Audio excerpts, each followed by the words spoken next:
I was so excited to see the Ascension because I'm an NXT fan. I watch NXT religiously every single week. If you could gripe on me about one thing, I don't watch it when it actually airs on the WWE network. I actually prefer to watch it like the day after so I could fast forward anything I think that might be a little bit silly, like the Vaudevillains. I don't really particularly care too much for them. The Jersey guys, I don't even know their name. I just fast forward them.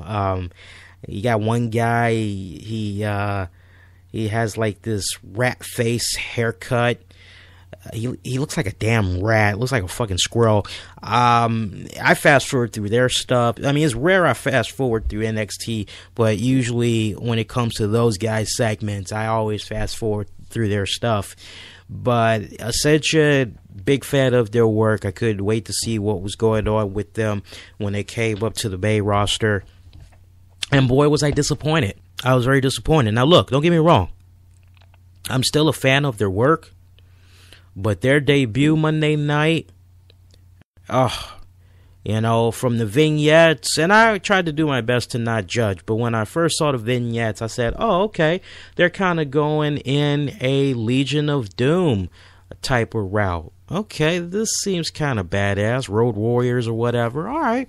This seems okay. I like this. Okay, let's see what happens, though. And of all the ways to introduce them to the WWE Universe, you have them be involved in a match between Damien Sandow and The Miz.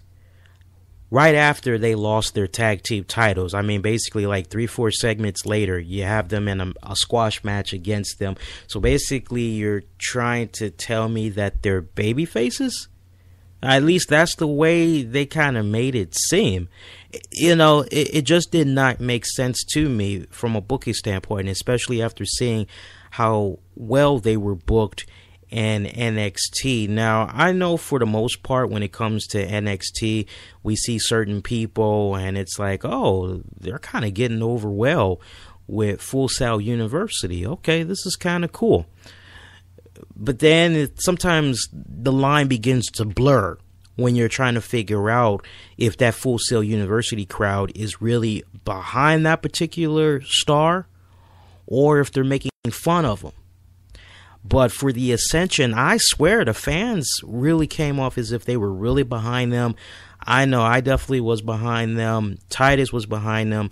But that debut that they had against Mizdow was horrendous.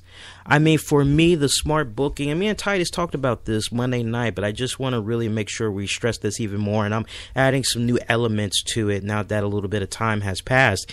It made all the sense in the world for one of the most dominating tag teams in NXT to come up the Bay WWE roster and get in the face of the newly crowned WWE Tag Champions, the Usos, which making them become champions on just a regular episode when you could have milked it and had it go down at the Royal Rumble, which I would have actually had the Ascension make their debut at the Royal Rumble because it just felt so freaking random, so spontaneous to just have them make their debut all of a sudden. And their debut in the vignettes, I mean, there wasn't even enough hype. I mean, there was probably like about 2, maybe 3 weeks. And then all of a sudden we get the Ascension. But they should have used the Ascension in a way where they got in the face of Jimmy and Jey Uso, new threat to their tag team championship titles. Would have made all the sense in the world, Could have even done a backstage segment, and that pretty much could have been the end of it. They just dropped the ball with regards to that.